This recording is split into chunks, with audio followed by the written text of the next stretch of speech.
Tahu nggak, sebelum nama Pablo Escobar dikenal dunia, sebelum kartel Medellin jadi simbol teror global, sudah ada satu sosok yang lebih dulu membuat polisi ketakutan. Namanya Griselda Blanco. Dia bukan sekedar pengedar narkoba, dia adalah arsitek kekerasan. Orang yang pertama membuat ide pembunuhan dari motor, dan perempuan pertama yang benar-benar menguasai jalur kokain Kolombia ke Amerika Serikat. Yang lebih mengerikan, banyak penyelidik percaya jumlah korban yang jatuh karena perintahnya mencapai ratusan orang, termasuk orang-orang yang pernah tidur satu rumah dengannya. Ini bukan kisah glamor kartel, ini adalah kisah tentang bagaimana kekuasaan dibangun dari darah dan bagaimana darah itu akhirnya menagih balasannya. Masa kecil dan latar belakang. Nama lengkapnya Griselda Blanco Restrepo. Ia lahir pada 15 Februari 1943 di Santa Marta, Kolombia. Saat masih kecil, ia pindah ke Medellin, sebuah kota yang pada masa itu dipenuhi kemiskinan, kekerasan jalanan, dan kriminalitas yang sudah dianggap biasa. Ibunya bekerja sebagai pekerja seks. Rumah tempat Griselda tumbuh bukan tempat yang aman. Kekerasan hadir hampir setiap hari, secara fisik, verbal, dan mental. Pada usia 11 tahun, Griselda diduga terlibat dalam penculikan seorang anak dari keluarga kaya. Ketika uang tebusan tidak dibayar, anak itu ditemukan tewas ditembak.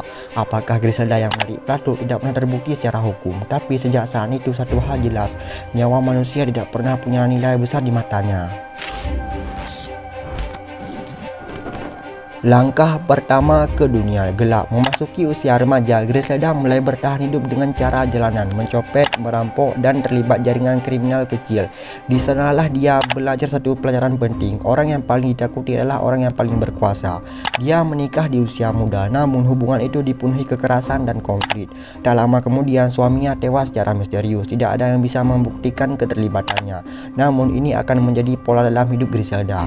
Awal bisnis narkoba. Akhir 1960, Griselda pindah ke New York. Di sana ia bertemu jaringan bandar narkoba Kolombia dan mulai terjun serius ke dunia narkoba. Dia bukan pengikut, dia inovator. Salah satu terobosannya paling terkenal, menyembunyikan kokain di pakaian dalam wanita dengan jahitan khusus. Metode ini sulit dideteksi, bisa menyelundupkan dalam jumlah besar dan relatif aman dibanding cara lain. Dan dari sinilah aliran uang mulai deras. Dan dari sinilah Griselda mulai membangun kerajaannya sendiri. Miami dan puncak kekuasaan. Memasuki era 1970 hingga 1980, Griselda memindahkan pusat operasinya ke Miami. Miami saat itu adalah kota pesta, pusat pencucian uang dan jalur emas narkoba ke Amerika. Griselda menguasai jalur Kolombia, distribusi skala besar dan menghasilkan puluhan juta dolar per bulan. Namun bisnis sebesar ini butuh perlindungan, dan perlindungan versi Griselda adalah teror. Griselda membentuk pasukan pembunuh bayaran, dan disinilah ia mempopulerkan metode yang kelak terkenal di seluruh dunia, drive by shooting, pembunuhan dari motor, cepat, brutal, dan lacak. Metode ini kemudian ditiru oleh banyak kartel lain, termasuk jaringan Pablo Escobar.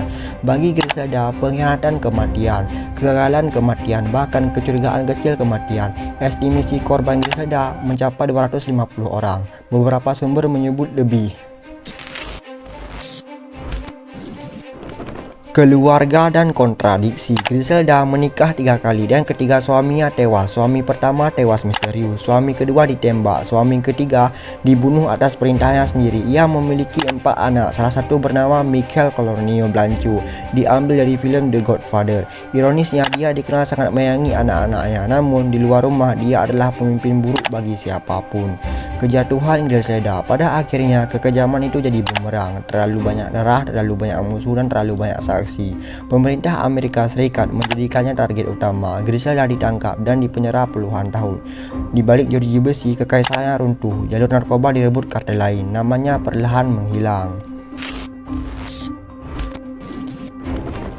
Akhir yang ironis, pada tahun 2004 Griselda dibebaskan dan dideportasikan kembali ke Kolombia. Ia hidup sederhana, menyendiri dan menjauh dari dunia lama.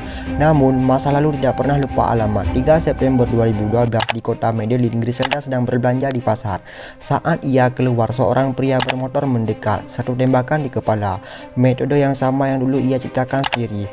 Griselda Blanco bukan sekedar penjahat, dia adalah peringatan bahwa kekuasaan yang dibangun dengan rasa takut dan dipertahankan dengan darah akan selalu berakhir dengan darah juga.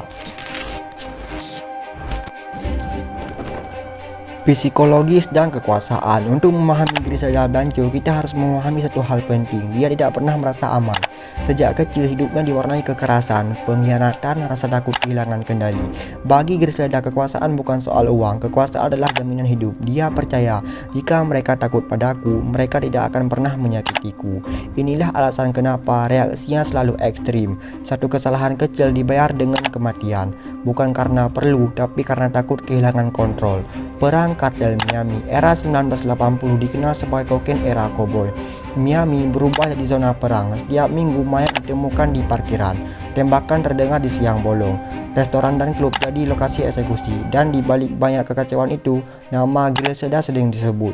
Dia tidak segan memerintahkan pembunuhan di pusat pembelanjaan, eksekusi di lampu merah, pemandian terbuka sebagai pesan. Tujuannya satu, menunjukkan siapa yang paling berkuasa. Polisi Miami saat itu kewalahan. Bahkan banyak petugas mengakui mereka lebih takut pada kartel daripada penjahat biasa. Terima kasih telah menonton, jangan lupa like dan subscribe. Saya Aris Story Lab undurkan diri. Bye.